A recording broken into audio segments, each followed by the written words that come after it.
everyone, welcome to my YouTube channel. So, in the previous part, we saw till the spiritual thoughts described in the Upanishad. We saw that the Upanishads are known as the end of Veda or Vedanta. Right? Now, here we will start with this paragraph.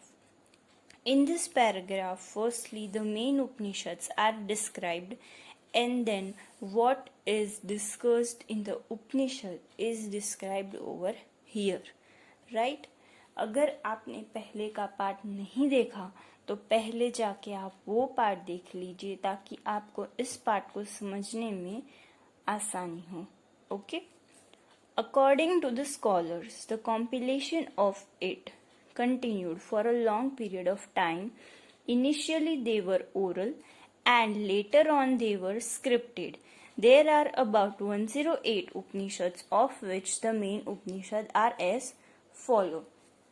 अभी इसमें क्या कह रहे हैं कि according to scholars की माने तो compilation का मतलब होता है कलेक्शन ऑफ इट मतलब कि उपनिषद वो लंबे टाइम तक चला और इनिशियली वो ओरल थे. कैसे थे? ओरल. राइट? मतलब रिटर्न नहीं थे, ओरल थे. ठीक है, सब बोलते थे और बोल के ही नेक्स्ट जनरेशन को वो पास आउट होते थे. पर लेटर ऑन वो स्क्रिप्टेड हो गए. धीरे धीरे उसको हम लिखने लगे. मेनली अगर हम देखें तो 108 उपनिषद है, पर जो सबसे इम्पोर्टेंट या मेन उपनिषद हम बोले तो वो इतने उपनिषद है. ये कितने हैं? ये 11 उपनिषद है. ठीक है, 1 2 3 4 5 6 7 8 9 10 एंड 11. राइट? इनके नाम जब आप पहली बार रीड करोगे तब आपको लगेगा कि बहुत डिफिकल्ट है, याद नहीं रहेंगे और आपको लगेगा कि इसको याद भी नहीं करना. पर आपका जो ब्रीफ 1 है उसमें ही इसको पूछा गया है कि राइट द मेन उपनिषद्स. ठीक है, नेम द मेन उपनिषद्स. तो उसके लिए आपको ये लर्न तो करना ही पड़ेगा और इतना कुछ ये डिफिकल्ट नहीं है. आपको नाम सुनने में शायद ऐसा लगेगा कि डिफिकल्ट है, बट ऐसा नहीं है. वो धीरे धीरे विथ टाइम आपको याद रह जाएंगे. मैं आपको नोट्स भेजूंगी, उससे आपको इजीली ये सब लर्न हो जाएगा. ईशोपनिषद, प्रश्नोपनिषद, तैत्तिरीय उपनिषद, नरसिंह पूर्वातापुत उपनिषद. नाम ही आपको ऐसा लगेगा कि बहुत डिफिकल्ट है. नहीं होगा, ऐसा कुछ भी नहीं, हो जाएगा. केनो उपनिषद, मुंडको उपनिषद, ऐत्तिरीय उपनिषद, बृहदारण्य उपनिषद, कठो उपनिषद, मंडूक्यो उपनिषद, छंदोगय उपनिषद. ठीक है. The initial Upanishads like the Brihadaranyaka and the Chandogyak, that is this one, ये वाला और ये वाला. ठीक है, ये दोनों की बात की गई है. वो प्रोज फॉर्म में है. प्रोज का मतलब होता है detail. In the previous part और I don't know which video it was, but एक में मैंने बोला था कि प्रोज का मतलब पोएट्री है. वो मैंने गलती से बोल दिया था. प्रोज का मतलब डिटेल होता है. ठीक है, पोएट्री तो अलग ही है. Right? Prose means detailed. And dialogue form, ये दोनों डायलॉग फॉर्म में है, प्रोज फॉर्म में है, डिटेल में है. पर जो केनो उपनिषद है वो पोएट्री फॉर्म में है. अभी ये वाला जो पैराग्राफ है वो बहुत इंपॉर्टेंट है. ठीक है. Upanishad have shown the way from unreality to reality, from death to life, from darkness to light. अभी क्या कह रहे हैं कि उपनिषद ने एक रास्ता दिखाया है अनरियलिटी से रियलिटी का, डेथ से लाइफ का और डार्कनेस से लाइट का. आत्मा इज इन एवरी मैन. आत्मा मतलब कि सोल वो हर इंसान में है. इट इज ब्रह्मा, वो ब्रह्मा है. आत्मा को यहाँ पे ब्रह्मा बोला गया है. And similarly everything is the form of Brahma. और इसीलिए सारी चीजें फॉर्म ऑफ ब्रह्मा हुई, क्योंकि हर एक लिविंग बीइंग के अंदर आत्मा है और आत्मा को क्या बोला है? ब्रह्मा। तो ब्रह्मा के फॉर्म में एवरीथिंग है, ठीक है। The philosophical reflection is found in the words like tatvamasi, soham, brahmasmi, ठीक है। ये तीनों वर्ड्स में फिलोसॉफिकल रिफ्लेक्शन जो है वो हमें दिख रहा है। The one who seize Brahma in the creation is the true knowledgeable person. True knowledgeable person वही है जो ब्रह्मा को आत्मा को क्रिएशन समझे, हर एक चीज का। ही हैज द इनोसेंस, क्या है उसके अंदर? इनोसेंस है, सिंप्लिसिटी है और क्यूरियोसिटी है to know the truth. Like a child, एक बच्चा जैसे होता है जिसके सारे प्रश्न, जिसके सारे सवाल बहुत वो अपनी इनोसेंस के साथ पूछता है, ठीक है। कोई और उसका मतलब नहीं होता, ठीक है। वो ऐसे ही पूछता है, वो बहुत निखालस होता है, ठीक है। तो एक इंसान जिसमें सिंप्लिसिटी, इनोसेंस, क्यूरियोसिटी है ट्रुथ जानने की, वो एक बच्चे जैसा है, ठीक है। Every Upanishad does not talk about living the संसार टू अटेन द नॉलेज और टू एक्सपीरियंस ब्रह्मा। अभी कुछ लोग ऐसा बोलते हैं कि हमें संसार का त्याग करना पड़ेगा अगर हमें मोक्ष चाहिए, अगर हमें ट्रू गॉड को अगर हमें देखना है या ट्रू नॉलेज अगर लेनी है, ठीक है, तो संसार को छोड़ देते हैं, ठीक है, सन्यासी बन जाते हैं। पर जो उपनिषद है वो सारे उपनिषद ऐसा नहीं कहते, ठीक है। डज नॉट टॉक, ठीक है। Some Upanishad believe that it is necessary to retire from samsara in order to attain truth. However, every Upanishad consider it is necessary to have good conduct and following of moral life in order to attain knowledge. अभी हर एक उपनिषद ऐसा नहीं कहता कि आप संसार को छोड़ दो, पर हर उपनिषद ये कहता है कि एक गुड कंडक्ट होना चाहिए और एक मोरल लाइफ होनी चाहिए नॉलेज को अटेन करने के लिए। नॉलेज को अटेन करने के लिए, भगवान को प्राप्त करने के लिए इस संसार को छोड़ने का कोई नहीं कहता, ठीक है। इसकी कोई जरूरत नहीं है। आप इस संसार में रहकर भी मोक्ष प्राप्त कर सकते हैं, आप इस संसार में रहकर भी नॉलेज गेन कर सकते हैं, ठीक है।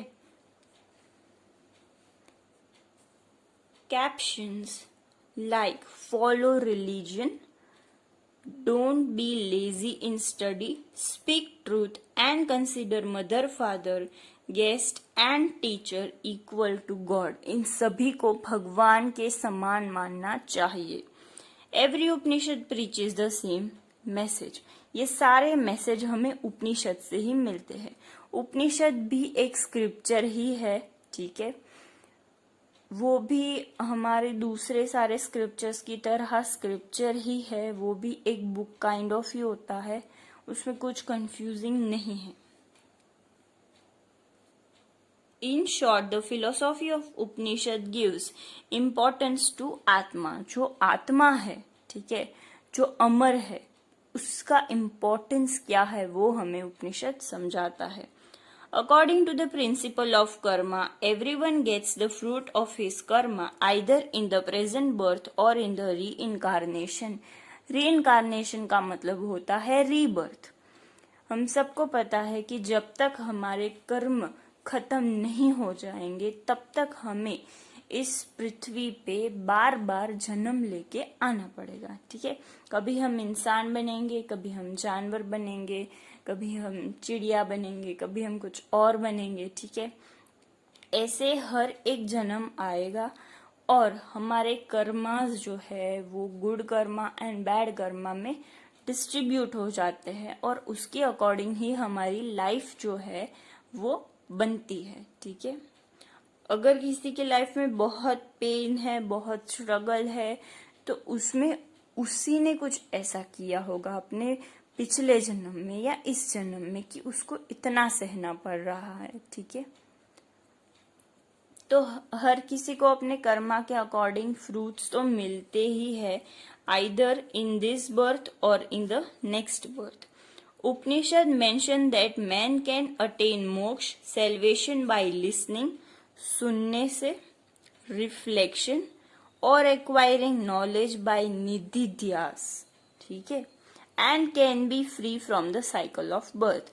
हम 3 चीजों से जो संसार में से मोक्ष है वो प्राप्त कर सकते हैं, that is listening, reflection and acquiring knowledge by nididhyasa. The masterpieces of the Advaita Veda of Shankaracharya, the Advaita Veda of Madhavacharya and the Vishishta Veda of the Ramanujacharya are the results of the thoughts of Upanishad. ये तीनों books है, या तो scriptures कह सकते हैं या तो वेदा कह सकते हैं, एवरीथिंग इज सेम। तो ये अद्वैता वेदा शंकराचार्य ने लिखा, द्वैता वेदा माधवाचार्य ने, और वशिष्ठ द्वैता वेदा रामानुजाचार्य ने लिखा। ये तीनों रिजल्ट्स है of the thoughts of Upanishad. Upanishads provide the base for the spirituality of the middle path of Buddha. Upanishad provide करता है एक base for the spirituality of middle path of Buddha. Due to the spiritual thoughts of Upanishad, Gargi, Lopamudra, Chambali, Ghosha, Vishvavara, Apala etcetera woman became the scholars. Upanishad की वजह से ये सारी women's जो है वो स्कॉलर बन गई। Philosopher Max Muller remarks that the Upanishad are at the root of Vedanta, and it seems that the reflection of man has reached to its climax in them. जो मैन का reflection है वो climax में पहुंच गया है उपनिषद में, ऐसा दिखता है। ये कौन कहता है? Great philosopher Max Muller. Philosophical thoughts, shad darshan, 6 darshan are described in Upanishad. ये 6 दर्शनास है, ठीक है, ये उपनिषद में डिस्क्राइब किए गए हैं। इसको हमें आगे स्टडी करना है, उसका एक इंट्रोडक्शन हम अभी देख लेते हैं। In the Indian philosophical thought shad darshan has typical importance. Shad darshan की एक टिपिकल इम्पोर्टेंस है। Shad darshan is a philosophy of Indian way of spiritual life. वो एक फिलोसॉफी है किसकी? इंडियन वे की, ठीक है, भारतीय तरीका स्पिरिचुअल लाइफ का। स्पिरिचुअल लाइफ मतलब कि जिसमें हम भगवान को मानते हैं, भगवान की पूजा करते हैं, लिविंग अ स्पिरिचुअल लाइफ, ठीक है, वो स्पिरिचुअल लाइफ का एक इंडियन वे है और उसकी वो फिलोसॉफी है shad darshan. This darshanas are not merely some thought pattern. ये कोई थॉट पैटर्न नहीं है, but they are a way of life. जिंदगी कैसे जीनी है, जिंदगी कैसे हम जी सकते हैं, वो इसमें दिया गया है। Which are inseparable from the way of Indian life. और इंडियन लाइफ से वो इनसेपरेबल है, ऐसी ही चीजें उसमें है। Religion is the conduct of the ideology of a person and external culture of faith. Religion एक कंडक्ट है किसका? आइडियोलॉजी का, जो कि एक पर्सन की है, और external conduct of external culture of faith है, ठीक है। But philosophy is the soul of culture. Soul क्या है? फिलोसॉफी है। कोई भी कल्चर हो, उसको जिंदा अगर कोई रखता हो तो वो फिलोसॉफी है। The word darshan, that is philosophy, is derived from the root krush. Its meaning is to see or the one who can see. The philosophical thoughts of Upanishad is born from the intense desire of searching the solution for the problems of life. जो philosophical thoughts Upanishads में है वो born इसीलिए हुए हैं क्योंकि हमारी intense Dzire थी कि हमें सॉल्यूशन चाहिए to the problems of our life. ठीक है, इसमें आगे हम 6 दर्शनास को स्टडी करेंगे जो कि उपनिषद में है। Now let's move on to the next page. These are the 6 darshanas which we will study. So, the first one is Samakhya, Yoga, Nyay, Vaisheshik, Purva Mimansh and Uttar Mimansh. ये नाम है 6 दर्शना के। Compiler मतलब कि author या writer कुछ भी कह सकते हैं, वो महर्षि कपिल, महर्षि पतंजलि, महर्षि गौतम, महर्षि कन्नड़, महर्षि जैमिन, महर्षि बद्रयान, ये सारे इसके राइटर हैं।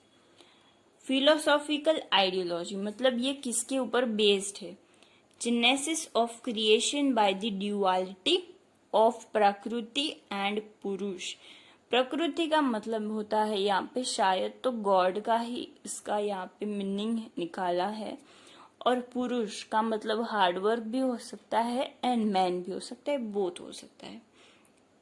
Practical way of attaining truth, हम ट्रूथ को कैसे अटेन कर सकते हैं उसका वे दिया गया है। The remedy of acquiring relevant knowledge, relevant knowledge के लिए रेमेडी दी गई है। Expansion of the form of physical world, principles related to karma and rebirth, rebirth कैसे होता है और कर्मा कैसे होता है। Brahma, supreme authority in living being, world and Ishwar, Brahma जो है वो सुप्रीम अथॉरिटी है लिविंग बीइंग्स में, वर्ल्ड में और ईश्वर में। इतना हमें स्टडी करना है। Now let's keep till this. In the next part we will start with the Samkhya darshan. इस चैप्टर में आपको कंफ्यूजिंग लग रहा है, कंफ्यूजिंग लग सकता है, इसलिए मैं इसके छोटे छोटे पार्ट्स ही बनाऊंगी ताकि सब कुछ मिक्स ना हो। Okay, and I have also made the notes, so let me just show you. जो उपनिषद वाला अभी हमने स्टडी किया उसका मैं आपको दिखा देती हूँ, छोटा सा ही लिख रहा है। वेदांता और एंड ऑफ वेदा उपनिषद का मतलब है। उप प्लस निषद इक्वल्स टू उपनिषद। नियर और क्लोज इसका मतलब होता है, निषद का मतलब होता है one who is sitting. Full meaning है acquiring knowledge by sitting at the feet of the teacher. ठीक है, 108 टोटल उपनिषद है, 11 मेन उपनिषद है जिसके नाम हम धीरे धीरे लर्न कर लेंगे। बृहदारण्यका और छंदोगयाक उपनिषद, ये 2 नाम है, ये प्रोस फॉर्म में है मतलब डिटेल्ड फॉर्म में है।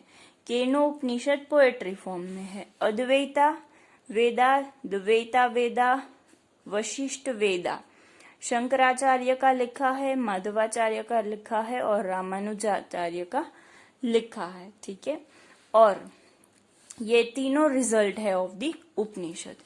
You can take the screenshots, right, or you can write it by your own way. Now let's keep till this. In the next part we will continue this chapter. If you like this video, please like, share and subscribe to my channel.